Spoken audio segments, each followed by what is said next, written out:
Well, thanks for coming. First of all, what a great day for Wyoming football, and appreciate the interest that's here. You know, it's a special day. I think our program is certainly transitioning. You know, our real main goal is to take Cowboy football back to national prominence.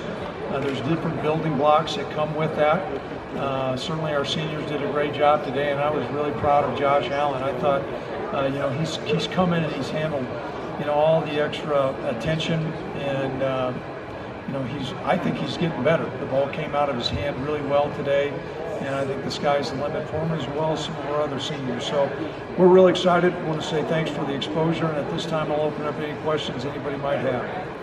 Coach, what's the difference that you saw, you know, with Josh during the season and what you saw today? Well, the things that Josh, you know, I think struggled with a little bit during the course of the season was, you know, as we were putting more things in our package, just to be able to fine-tune some of the little things, which are going to be important for him to have success in the NFL. You know, he's cleaned up his footwork. Some of the throws that, you know, I thought were a little bit errant during the course of the season, and we had talked about that, but I think he's really cleaned those things up. So his completion percentage will go up, you know, next year.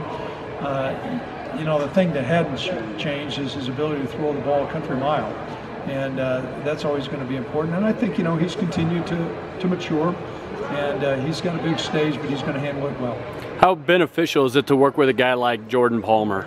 Well, I think you've got a guy who is a quarterback specialist. Coach Vigen's done a great job, and all these comments are not a knock on Brent. I mean, that's just part of the maturation process, and so for him to have another guy to continue to mentor him and work with the little things, I think has really been helpful.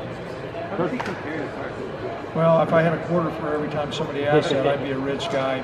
You know, both of them physically, when you look at them, I mean, I don't want to say they're carbon copies, but both of them out of high school were underdeveloped guys that, you know, were fairly tall and angular, but what they did when they got to college, they put on lean muscle mass and they grew a little bit. So this physical stature is the same, and how they handle things the same. You know, some of their makeup's a little bit different. You know, Josh a little bit more free-flowing. Carson's a little bit more, I don't say methodical. The best comparison I would say is Carson's a little bit more like Peyton Manning, and I'd say Josh is a little bit more like Brett Favre. And both of them are outstanding quarterbacks in their career, but they're both different. And I think that's the best comparison I could have. I know this, I wouldn't want to coach against any one of those four guys. Coach, Josh has talked a lot about footwork in the months since the season being kind of what he's tried to work on for his accuracy. Is that kind of what you guys saw there? Well, I saw it, you know, and those are little things that as you're going through and you're working so much on scheme, sometimes that gets missed in it. You know, certainly paying attention to detail, and sometimes those errant throws are caused not by your arm strength or your will. It comes down to your foundation, that's your footwork.